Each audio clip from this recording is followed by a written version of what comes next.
ಕಾಟೇರ ಮೊದಲನೇ ದಿನನೇ ನಾನು ನೋಡಿದ್ದೆ, ತುಂಬಾ ಇಷ್ಟ ಆಗಿತ್ತು ಸಿನಿಮಾ ನೋಡಿ. ತರುಣ್ ಅವ್ರಿಗೆ ಫೋನ್ ಕೂಡ ಮಾಡಿದ್ದೆ, ನಮ್ಮ ಮಾಸ್ಟರ್ ಅವ್ರಿಗೆ ಫೋನ್ ಮಾಡಿದ್ದೆ, ದರ್ಶನ್ ಸರ್ ಮೆಸೇಜ್ ಮಾಡಿದ್ದೆ.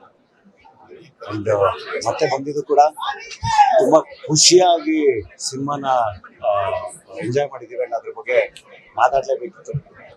ತುಂಬಾ ತರುಣ್ ಅವರು ಎಸ್ಪೆಷಲಿ ಈ ತರದ ಒಂದು ಸಬ್ಜೆಕ್ಟ್ ನ ಇಟ್ಕೊಂಡು, ದರ್ಶನ್ ಸರ್ ತರದ ಒಂದು ಸ್ಟಾರ್ ನ ಇಟ್ಕೊಂಡು ಅದ್ಭುತವಾಗಿ ಹ್ಯಾಂಡಲ್ ಮಾಡಿದ್ದಾರೆ. ತುಂಬಾ ಒಳ್ಳೊಳ್ಳೆ ವಿಷಯಗಳನ್ನ ಮಾತಾಡ್ಸಿದ್ದಾರೆ. ಅದು ಅಂಡ್ ಸಂಭಾಷಣೆ ಪ್ರತಿಯೊಂದು ಮಾತು ಅಷ್ಟೇ ಮಾಸ್ತಿ ಅವರು ಬರ್ದಿರೋದು.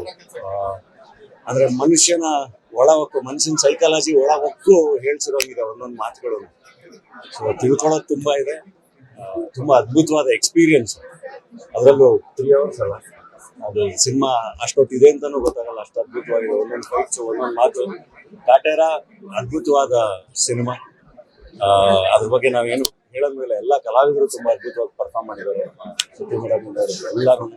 ಸೊ ಇಡೀ ತಂಡಕ್ಕೆ ಕಂಗ್ರ್ಯಾಚುಲೇಷನ್ಸ್. ಹೊಸ ವರ್ಷ ಈ ಸರಿ ಕನ್ನಡಕ್ಕೆ ತುಂಬಾ ಅದ್ಭುತವಾಗಿ ಶುರುವಾಗಿದೆ ಕಾಟೇರದಿಂದ. ಇದು ಹಿಂಗೆ ಬ್ಲಾಕ್ ಬಸ್ಟರ್ಗಳ ಸರಮಾಲೆಗಳು ಬರ್ಲಿ ಅಂತ ಹೇಳಿ ನಾನು ಹಾರೈಸ್ತೀನಿ. Thank you.